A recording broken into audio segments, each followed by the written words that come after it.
Assalamualaikum warahmatullahi wabarakatuh. Alhamdulillahi wassalatu wassalamu ala rasulillahi wa ala alihi wa sahbihi wa mawalah wa la hawla wa la quwwata illa billah wa ba'd. Bapak-bapak, ibu-ibu, jamaah kaum muslimin wal muslimat rahimani wa rahimakumullah. Malam hari ini kembali kita bersyukur, kembali kita memuji kepada Allah Subhanahu wa taala. Kita memuji kepada Allah karena Allah Subhanahu wa taala sesembahan yang maha sempurna, tidak punya aib, tidak punya kekurangan, sehingga alhamdulillah itu khusus hanya milik Allah Subhanahu wa taala. Ma'asyiral muslimin, malam hari ini kita lanjut belajar. Kalau di pertemuan kemarin kita belajar kitab Riyadhus Shalihin, malam hari ini kita akan pindah materi kepada Aji Asmaul Husna, dan malam hari ini kita masuk pada pertemuan yang ke-51. Jemaah kaum muslimin kami hormati, malam hari ini kita akan belajar Asmaul Husna yang terbaru. Masih ingat Bapak Ibu, terakhir kita belajar Asmaul Husna yang berbunyi apa? Al-Latifu. Apa itu makna Al-Latifu? Yang maha lembut. Malam hari ini kita akan belajar Asmaul Husna yang berbunyi Al-Muqitu. Al-Muqitu. Coba ditirukan Bapak Ibu. Al-Muqitu, monggo. Al-Muqitu. Hurufnya ada mim, qaf, bukan kaf tapi apa? Qaf, kemudian ya, kemudian ta, muqitu. Jemaah kaum muslimin, sebelum kita baca dan pelajari Asmaul Husna yang berbunyi al-muqitu, sedikit mengingatkan dulu awal-awal kita belajar Asmaul Husna, kita sudah belajar bagaimana cara beribadah dengan Asmaul Husna. Jadi tujuan kita belajar Asmaul Husna tidak sebatas hanya mengenal saja, namun di antara tujuan kita adalah bagaimana supaya kita beribadah dengan Asmaul Husna, sehingga dengan wasilah kita belajar Asmaul Husna kita dimudahkan masuk ke dalam surga. Masih ingat atau sudah lupa Bapak Ibu? Cara beribadah dengan Asmaul Husna ada berapa? 3, Masya Allah, pas. Sing jawab 3 sih loh. Oh Mas Kun, sing kalingan telutok apa kali sini? Apa 3 itu? Yang pertama, mempelajari maknanya. Mempelajari maknanya. Cara beribadah dengan Asmaul yang kedua adalah mengamalkan isinya atau mengamalkan kandungannya. Sudah berapa? Yang ketiga adalah berdoa dengan wasilah Asmaul Husna. Ini 3 cara beribadah dengan Asmaul Husna. Ada 3. Yang pertama apa? Memahami maknanya. Yang kedua, mengamalkan isinya, kandungannya. Yang ketiga, berdoa dengan wasilah Asmaul. Dan inilah target, tujuan utama kita belajar Asmaul Husna. Maka Bapak Ibu, kita sudah 51 pertemuan. Yuk sama-sama evaluasi ke belakang. Dari sekian Asmaul Husna yang sudah kita pelajari, sudah berapakah yang kita amalkan? Yang kedua, sudah berapa dari nama Asmaul Husna yang kita jadikan sarana dalam berdoa kepada Allah? Contoh, baru saja kita belajar nama Al-Latifu yang maknanya adalah maha lembut. Maka kandungan dari nama Al-Latifu adalah Allah itu memiliki kelembutan. Bagaimana cara mengamalkannya? Yuk kita jadikan orang-orang yang lembut. Lawannya lembut niku napa? kasar. Setelah kita mengamalkan dan menjadikan kita menjadi orang-orang yang lembut, yang terakhir yuk ketika berdoa jadikan ia wasilah dalam berdoa kepada Allah. Ya Allah ya Latif dan sebagainya. Atau yang lainnya kita sudah pernah belajar Asmaul Husna yang berbunyi At-Thayyibu. Apa itu man At-Thayyibu? Yang maha baik. Di dalam kandungan makna yang maha baik terkandung makna Allah itu adalah maha apa? Baik. Cara mengamalkannya bagaimana Bapak Ibu? Kita jadikan diri kita orang-orang yang baik sebagaimana Allah itu maha baik, ya Bapak Ibu yang kami hormati. Dan cara yang ketiga adalah kita jadikan nama At-Thayyibu sebagai sarana untuk berdoa kepada Allah. Ya Allah ya Thayyibu, wahai Allah yang maha baik, karuniakan kepadaku keimanan yang kokoh, amalan yang istiqomah, rezeki yang berkah. Ini harus dibiasakan, ya, karena termasuk adab ketika berdoa yaitu memulai dengan Asmaul Husna sebagai bentuk pujian kepada Allah Subhanahu wa Ta'ala. Seperti Bapak Ibu ketika meminta kepada seseorang itu diawali dengan apa? Ketika bapak-bapak minta ke ibu atau ibu minta ke bapak-bapak dimukadimai dengan apa? Emang tahu puji bapak-bapak? Ya dengan pujian. Dik, sing napa? Sing ayu dhewe. Ibu-ibu, Mas, sing napa? Sing bagus dhewe. Demikian. Ini ada dalam berdoa. Tapi selesai sebagai bentuk pengingat Bapak Ibu agar kita nanti sudah lama belajar Asmaul Husna ternyata tidak ada perubahan wal iyadu billah. Tapi jamaah kaum muslimin, al-muqitu kita sebut atau masuk pada muqaddimah. Yang pertama, al-muqitu disebutkan di dalam Al-Qur'an sebanyak hanya satu kali. Sebanyak hanya satu kali. Ya. Dan Bapak Ibu kalau kita punya nama anak atau ngasih nama anak bisa dikasih nama Abdul apa? Abdul Muqit.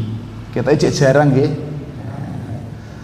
Dan Bapak Ibu al-Muqitu itu sering diartikan dengan maha apa? Kita jarang dengar nggih. Al-Muqitu itu sering diartikan dengan maha memberi makan. Maha memberi apa? Makan. Satu ayat atau satu tempat yang di dalamnya ada nama Muqit, Asmaul Husna dalam surat An-Nisa. Ayatnya 85. Allah Subhanahu wa taala berfirman, "May yasfa syafa'atan hasanatan yakun lahu nasibun minha." Wa may yasfa safa'atan sayyi'atan yakun lahu kiflun minha wa kana Allahu ala kulli syai'im muqita. Allah Subhanahu wa taala berfirman, man yasfa, siapa yang membantu, syafa'atan hasanatan, dengan bantuan yang baik. Siapa yang membantu dengan bantuan yang baik, yakun lahu nasibun minha, maka dia akan mendapatkan jatah pahala dari kebaikan itu. Siapa yang bantu berupa apa? Kebaikan, maka dia akan mendapatkan pahala, ya, sebagaimana orang yang mengerjakan kebaikan itu. Sebaliknya, wa man yasfa safa'atan sayyi'ah, siapa yang memberikan bantuan dengan bantuan yang sayyi'ah. Napa sayyi'ah? Lawannya baik, berarti napa? Buruk. Yakun lahu kiflun minha, ia pun akan mendapatkan jatah dosa darinya. Wa kana Allahu ala kulli syai'im muqita, dan Allah itu terhadap segala sesuatu muqitan, Tapi Bapak Ibu, dalam ayat ini disebutkan Asmaul Husna Muqit diletakkan di awal atau di akhir? Diletakkan di akhir. Setelah kita melihat ayat ini, kita sudah mantap bahwasanya Al-Muqit betul-betul itu merupakan Asmaul Husna. Bapak Ibu, dari ayat ini ada satu kaidah kehidupan yang sangat indah. Jadi Allah Subhanahu wa taala itu di dalam Al-Qur'an banyak menyebutkan kaidah-kaidah kehidupan. Yang siapa mau menerapkan kaidah kehidupan ini yang sumbernya dari Al-Qur'an, maka insya Allah hidupnya akan dipenuhi dengan keberkahan. Karena Al-Qur'an kitab yang diberkahi. Maka siapa yang mau mengamalkan kaidah kehidupan yang Allah tetapkan dalam Al-Quran, maka insya Allah hidupnya pun akan diberkahi. Kaidah kehidupan Bapak Ibu yang disebutkan dalam ayat tadi adalah siapa yang memberikan bantuan berupa kebaikan kepada orang lain, maka ia akan mendapatkan balasan yang serupa. Maka ia akan mendapatkan balasan yang serupa. Bapak Ibu, contoh, setiap kita apakah bisa berjihad? Halo? Setiap kita pernahkah ada yang berjihad? Belum. Ya. Dan Bapak Ibu, setiap kita ini belum pernah berjihad.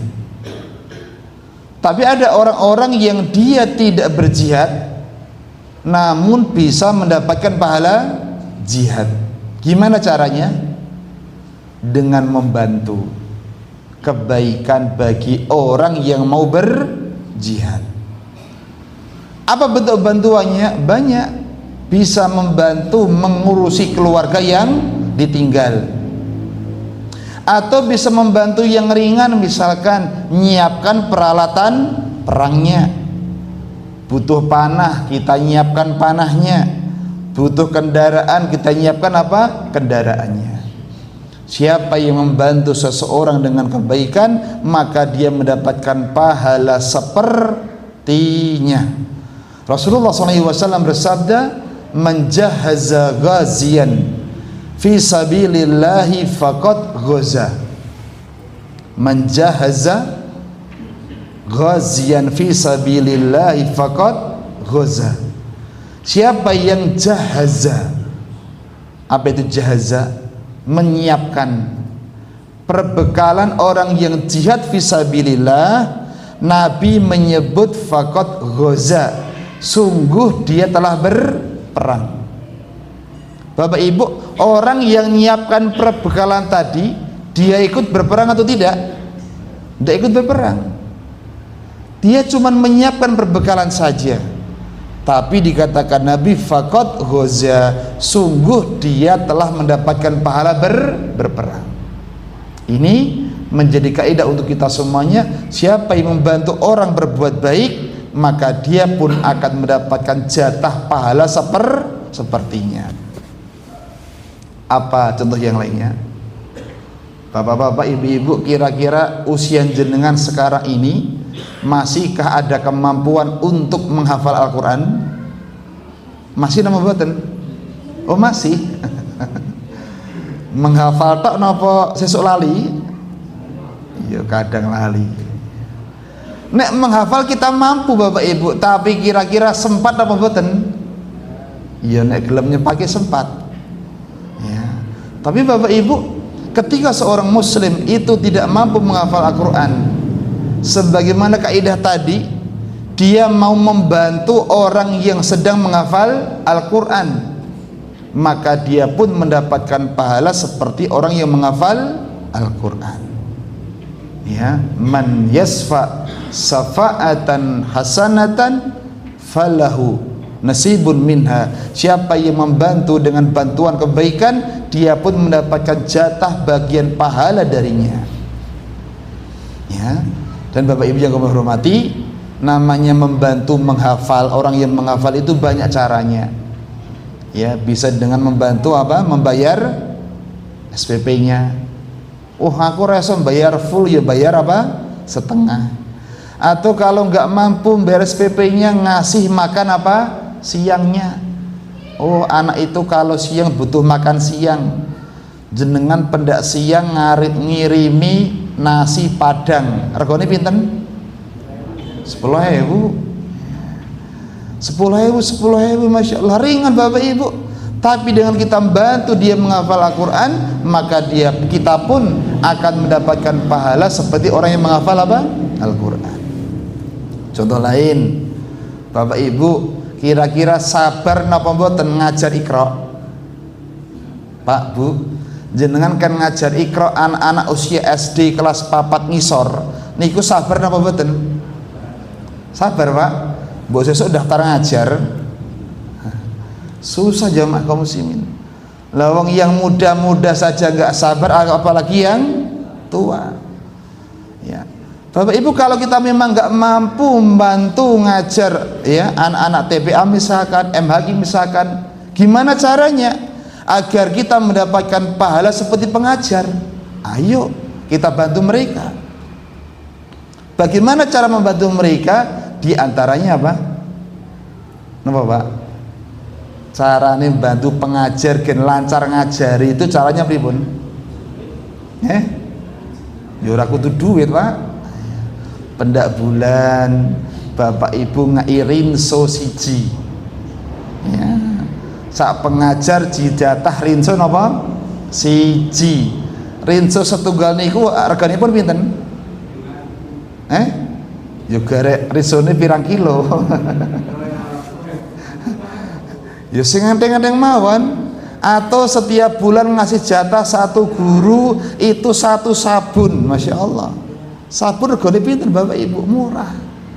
Tapi dengan itu, dengan satu sabun atau mungkin satu set napa sampo yang harganya nggak mahal, itu ketika dia semangat, membuat semangat para pengajar istiqomah, maka kita pun mendapatkan pahala besar di situ.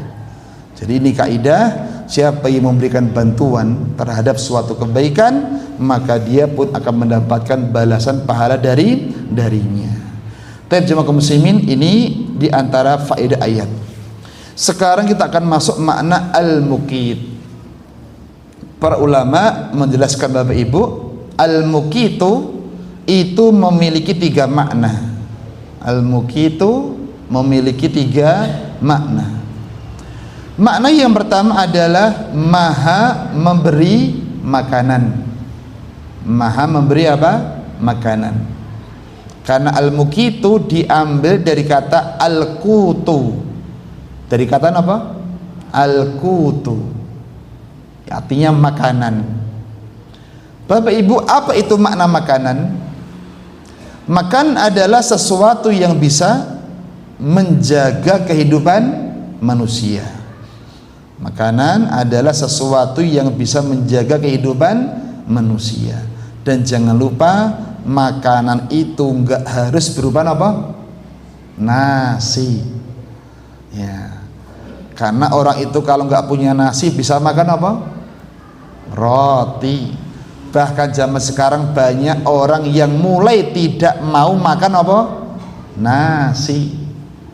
Wedi napa Bapak Ibu? Ya wedi lemu, wedi gula, macam-macam. Dan Bapak Ibu kami hormati, seluruh makhluk itu sudah disiapkan makanannya oleh Allah Subhanahu wa taala sesuai dengan jenisnya. Baik itu manusia maupun apa? Hewan. Dan Bapak Ibu kalau kita perhatikan, manusia sak jagat raya ini itu modelnya bermacam-macam. Nek di sini makanan pokoknya napa? Nasi. Nek di Sulawesi makan pokoknya napa? Napa? Bohong napa nasi? Tekok sik Bapak Ibu. Ya, dari sekian banyak jumlah manusia itu makanannya berbeda-beda dan semua itu telah dicukupi oleh Allah Subhanahu wa taala. Jamaah kaum muslimin, lihat ada video mungkin Bapak Ibu.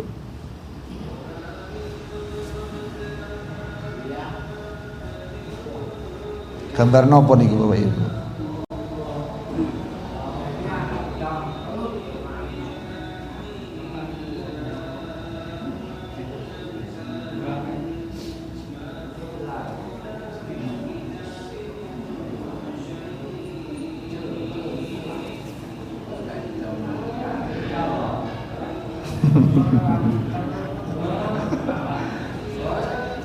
Penontonnya lebih pinter Pak.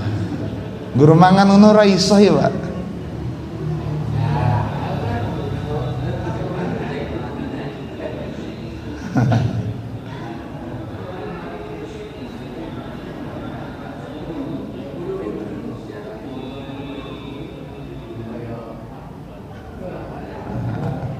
Niku akhirnya kepangan apa mboten?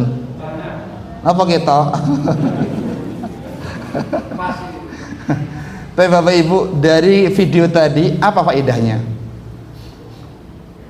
Makanan para makhluk itu sudah dijamin siapa? Allah Subhanahu wa Ta'ala. Walaupun caranya mencari itu berat sulit, kalau memang jatah itu makan dia, pasti kena dia ya. Dan kalau kita lihat Bapak Ibu, ini gambar tadi gambar apa? Ikan sama apa? Burung. Padahal iwak niku uripe teng air, burung uripe temu di darat. Kudune hidupnya itu di udara, makanan juga yang terbang-terbang. Nek hidup itu di air, kudune makan juga apa yang di air? Air. Tapi tidak. Jenenge manuk kok malah makan apa iwak. Demikianlah termasuk keindahan Allah ketika menjamin makanan manusia. Contoh lain, cecak. Panganane napa? Nyamuk. Niku uripe jenisnya sami napa mboten? Nek cecak uripe pripun niku? Napa? Mlaku teng pundi?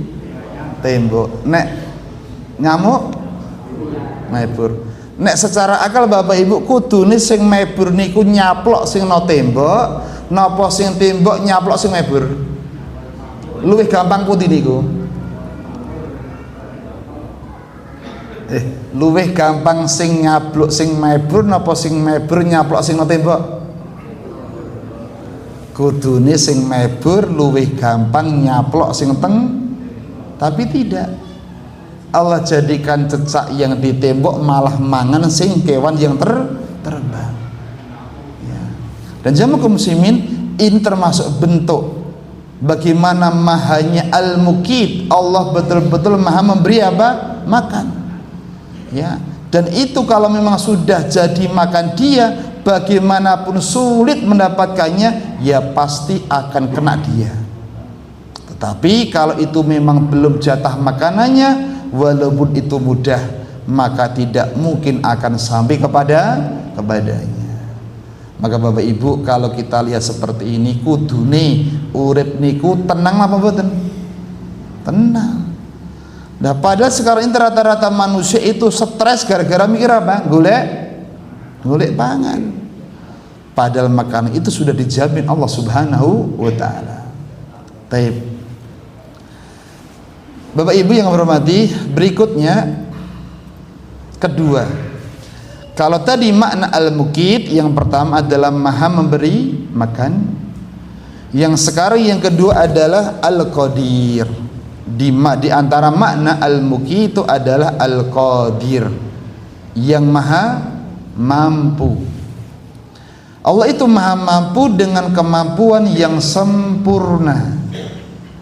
Kita mampu Bapak Ibu, tapi kemampuan kita tidak sempurna. Ahlu ilmi Bapak Ibu menjelaskan kenapa kemampuan Allah itu sempurna. Disebabkan dua perkara. Yang pertama, karena kemampuan Allah itu tanpa batas.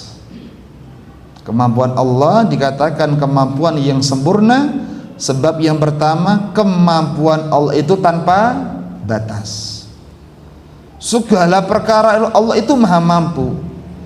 Tidak ada pun satu perkara yang Allah itu tidak apa? Tidak mampu. Makanya ayat menjelaskan kepada kita, innallaha ala kulli syai'in qadir. Sesungguhnya Allah Subhanahu wa taala itu terhadap segala sesuatu qadir, maha mampu. Kedua, sebab kenapa kemampuan Allah itu sempurna? Yang kedua, karena Allah tidak membutuhkan bantuan siapapun. Allah tidak membutuhkan bantuan siapapun. Beda sama manusia. Manusia itu tidak mungkin bisa hidup tanpa bantuan yang lainnya. Maka jemaah kaum muslimin, ini diantara contoh atau sebab kenapa Allah itu maha sempurna dengan kemampuannya. Baik, jemaah kaum muslimin, sekarang contoh-contoh maha mampunya Allah.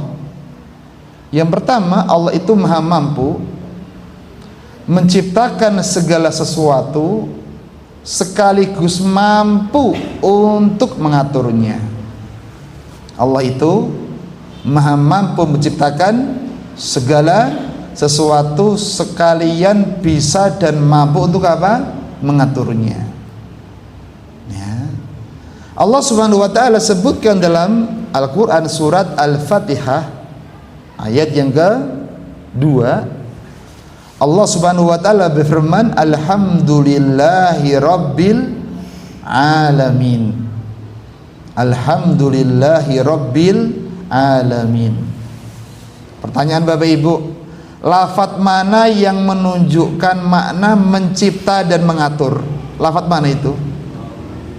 Mana? Rabbun. Rabbun dalam bahasa Arab dijelaskan para ulama, di antara maknanya adalah mencipta. Yang kedua, di antara maknanya adalah mengatur. Ketika Allah Subhanahu wa taala berfirman alhamdulillahi rabbil alamin, maknanya adalah segala puji bagi Allah Subhanahu wa taala yang telah mencipta, yang telah mengatur al-alamin, semesta alam. Dan jemaah kaum muslimin, Allah itu ketika mengatur kehidupan para makhluknya itu dengan pengaturan yang sempurna. Ya, seandainya manusia itu tahu bagaimana indahnya Allah dalam mengatur kehidupan para makhluknya, kita ini akan banyak terus memuji kepada Allah Subhanahu wa taala. Ya, saking indahnya, saking lembutnya Allah ngatur hidup kita. Kadang dari perkara-perkara yang kita nggak sadar, Allah itu ingin memberikan kebaikan kepada kita. Baik, Bapak Ibu, ada video lagi. Nggak tahu ini video kapan bikinnya Bapak Ibu.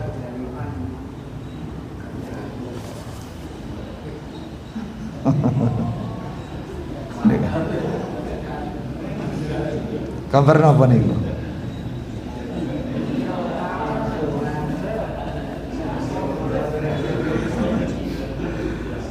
Bentar, saya nggak tahu Bapak Ibu, ini gambar video sengaja dibuat atau memang seperti, saya nggak tahu loh ya. Tadi saya lihat kok ada gambar bagus gitu loh ya. Ada tulisan di bawahnya, di balik kegagalanmu terkadang menjadikan kebaikanmu. Di balik kegagalanmu terkadang menjadi kebaikanmu. Sebab Allah tahu ada bahaya di balik keinginanmu. Ini bapak-bapak ibu do guyu-guyu ini gambar apa Bapak Ibu niki? Gambar tiang kakung badhe napa nguripke senso. Nek nguripke ngaten iki bener apa salah?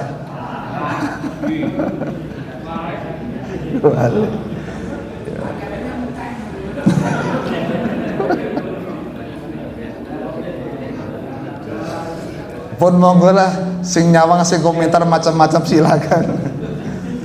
Tapi satu pelajaran penting Bapak Ibu, dalam hidup ini kita sering, bukan jarang tapi apa? Sering punya keinginan, namun kadang keinginan itu tidak terwujud. Sering apa mboten? Sering. Dan rata-rata kita kalau mau jujur, ketika punya keinginan sesuatu dan itu enggak terwujud, kita seneng apa susah? Ya susah. Ya, padahal Bapak Ibu, apa yang kita inginkan itu kalau sampai terwujud bisa jadi akan memberikan bahaya kepada kita. Saking indahnya pengaturan Allah Subhanahu wa taala, Allah itu ingin menyelamatkan kita dari keburukan-keburukan dengan cara menggagalkan doa kita, dengan cara menggagalkan rencana kita. Punya sesuatu keinginan kok gak terwujud, oh lihat ada bapak-bapak nyekel apa? Senso. Ya. Tapi yang paling penting adalah tulisan di bawahnya, di balik kegagalan, ya terkadang itu menjadi kebaikan kita, karena Allah itu tahu ada bahaya di balik keinginan kita. Ini termasuk kunci kebahagiaan, agar hidup ini nggak mudah stres, tensi ini nggak mudah munggah. Yuk sama-sama kita terus berusaha untuk saling mengingatkan. Pun nggih, nggak usah diputar melih. Lanjut Bapak Ibu. Contoh yang kedua, kalau tadi di antara bentuk maha mampunya Allah adalah Allah itu maha mampu mencipta plus Allah maha mampu mengatur ciptaannya dengan pengaturan yang luar biasa.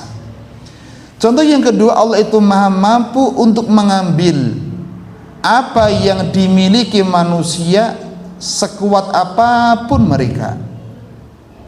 Ya, Allah itu maha mampu untuk mengambil apa yang dimiliki manusia sekuat apapun mereka. Sekuat-kuatnya manusia, semampu-mampunya manusia, Allah jauh lebih mampu daripada mereka. Sehebat-hebatnya manusia, sesungguhnya Allah Subhanahu wa taala jauh lebih hebat daripada mereka. Taib, jemaah kaum muslimin, ada video lagi Bapak Ibu. Itu video apa, dilihat dulu. Yang jelas bukan megang sensor lagi.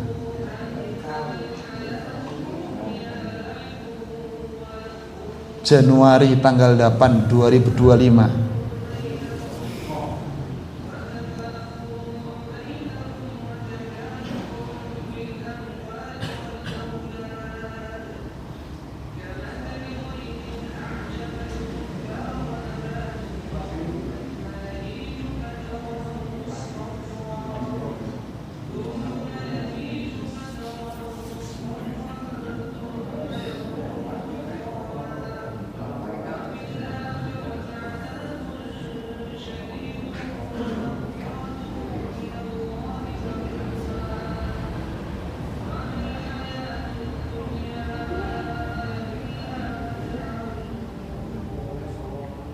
Taib, ini kejadian yang kemarin baru saja kita sama-sama dengar dan lihat, ya, yang mana peristiwa ini sangat luar biasa dan terjadi di negara yang dianggap paling apa? Paling kuat, ya, paling kuat Bapak Ibu, ya. Tapi lihat, sekuat apapun mereka, ketika Allah itu ingin mengambil milik mereka, nggak ada yang mampu menghalangi. Innallaha ala kulli syai'in qadir. Allah itu maha mampu dengan kemampuan yang sempurna. Allah itu mampu tanpa batas kemampuannya, ya. Dan jamaah kaum muslimin, dari kisah ini harusnya tumbuh rasa takut kepada kita semuanya. Jangan sampai apa yang kita miliki padahal itu dari Allah Subhanahu wa taala itu kita gunakan untuk bermaksiat kepada Allah, ya. Kalau Allah berkehendak, mungkin dalam hitungan tidak zaman, kurang dari itu, detik mungkin, atau mungkin kurang dari detik mungkin, semua itu sangat mungkin diambil oleh Allah Subhanahu wa taala, ya. Dan yang kedua jamaah kaum muslimin, kisah video tadi menjelaskan kepada kita semuanya, segala sesuatu itu milik Allah Subhanahu wa taala, sewaktu-waktu bisa diambil oleh Allah Subhanahu wa taala. Nah, cukup. Kemudian berikutnya yang ketiga. Sekarang makna al-muqi itu yang keberapa? Yang ketiga. Kalau yang pertama tadi apa? Maha memberi makan. Yang kedua maha mampu. Sekarang makna al-muqitu yang ketiga adalah al-hafid, yang maha menjaga. Bapak Ibu, dikatakan para ulama, penjagaan Allah itu ada dua. Pertama, penjagaan umum. Dikatakan umum berarti penjaga ini meliputi seluruh makhluk. Semua dijaga oleh Allah Subhanahu wa taala tanpa terkecuali. Ya, namanya makhluk itu bisa manusia, bisa juga apa? Jin, bisa juga tumbuhan. Segala sesuatu selain Allah itu dalam penjagaan Allah. Dan Bapak Ibu, penjagaan umum ini bentuknya adalah dimudahkan untuk mendapatkan apa? Rezeki, agar mereka bisa bertahan apa? Hidup. Dan ini semua diberikan. Orang mukmin dikasih kepenjagaan ini, ya, agar mereka bisa bertahan hidup. Orang kafir pun juga dikasih agar mereka bisa hidup. Bahkan hewan pun juga dimudahkan Allah Subhanahu wa taala. Ya. Ini bentuk penjagaan yang pertama, penjagaan umum. Dan penjagaan umum ini Bapak Ibu tidak menunjukkan cintanya Allah kepada kita, karena semua diberi. Kedua, termasuk bentuk penjagaan Allah adalah penjagaan khusus. Dikatakan khusus karena memang yang dikasih adalah orang-orang yang khusus, yaitu orang-orang yang beriman saja, orang-orang yang dicintai Allah saja yang dikasih penjagaan khusus ini. Dan bentuk penjagaan khusus adalah orang itu akan dijaga dari perkara-perkara yang bisa membahayakan iman, dijaga dari perkara-perkara yang bisa membahayakan agama. Bapak Ibu, penjagaan yang pertama sama yang kedua ini lebih penting mana? Kalau penting semuanya apa? Penting. Tapi kalau ditanya lebih penting mana, jawabannya yang mana? Khusus. Lu mas ini ramangan ya mati no Pak. Betul Bapak Ibu. Tapi ingat, kalau kita nggak makan, mentoknya rekosone sampai kapan? Ya, sampai mati. Tapi kalau kita nggak dijaga iman kita, agama kita oleh Allah, bahayanya, madorotnya nggak cuma di dunia, bahkan besok sampai yaumul. Maka bersyukurlah siapa yang diberikan penjagaan khusus oleh Allah Subhanahu wa taala. Allah Subhanahu wa taala berfirman, "Ala inna awliya Allah." Sesungguhnya wali-wali Allah la khaufun alaihim wa lahum yazanun. Tidak ada rasa takut, tidak ada rasa sedih bagi mereka. Wali-wali Allah itu adalah alladzina amanu wa kanu yattaqun, yaitu orang-orang beriman lagi mereka bertakwa kepada Allah Subhanahu wa taala. Jemaah kaum muslimin, sekarang kita masuk pada pembahasan terakhir. Perkara yang bisa merusak agama dan iman. Yang paling pertama tentunya adalah kesyirikan kepada Allah Subhanahu wa taala. Maka bersyukur Bapak Ibu, siapa yang sampai saat ini Allah berikan penjagaan kita, tidak terjatuh kepada apa? Kesyirikan, sehingga terjaga iman dan juga terjaga agama kita. Bapak Ibu bisa mirsani jamaah, orang-orang yang di luar sana yang mereka tidak mendapatkan penjagaan khusus ini, ya, mereka banyak ibadahnya tapi juga banyak apa? Kesyirikannya. Mereka orang-orang yang lebih senang beribadah bukan di masjid tapi beribadah di kuburan. Mereka lebih senang bukannya berdoa di masjid tapi berdoa di kuburan. Maka bersyukurlah ketika Bapak Ibu mendapatkan hidayah ini, dan ini hidayah yang mahal. Ya, kita jaga, kita kuati terus supaya besok kita meninggal juga di atas apa? Tauhid kepada Allah Subhanahu wa taala. Jamaah kaum muslimin, yang perlu diingat-ingat adalah siapa yang tidak dijaga dari kesyirikan sampai mati kok dia terus berbuat syirik, bahayanya kata Allah faqad harrama alaihil jannah. Sungguh kata Allah, dia diharamkan untuk masuk ke dalam apa? Surga. Berarti medeni Bapak Ibu. Maka jamaah kaum muslimin, jangan sampai kita ini lupa untuk berdoa. Ya, kesyirikan itu penyakit yang paling medeni, tapi kadang kita jarang apa? Berlindung kepada Allah. Ya, Allahumma inni a'udzubika an usyrika bika wa ana a'lam wa an astaghfiruka lima la na'lam. Kalau bisa pakai doa dari Nabi, kalau nggak bisa pakai bahasa semampunya.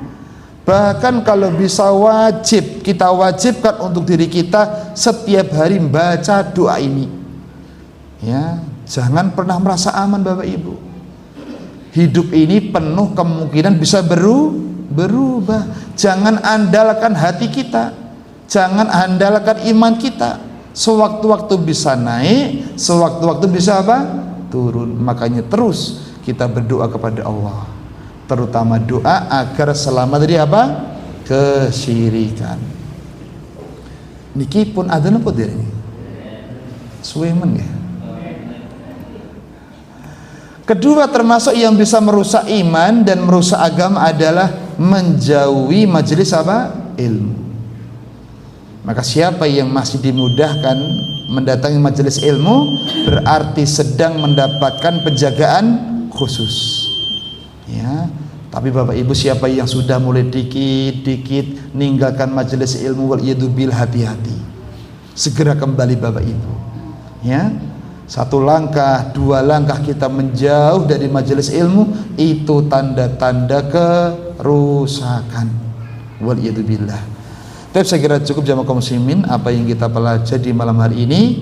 Asmaul Husna, pertemuan yang ke-51 yang berbunyi Al-Muqitu, yang memiliki berapa makna tadi? Satu, napa? Yang maha memberi makan, kedua maha mampu, ketiga maha menjaga. Sedikit semoga bermanfaat. Wallahu a'lam bishawab. Subhanakallahumma bihamdika asyhadu an la ilaha illa anta astaghfiruka wa atubu ilaik. Assalamualaikum warahmatullahi wabarakatuh.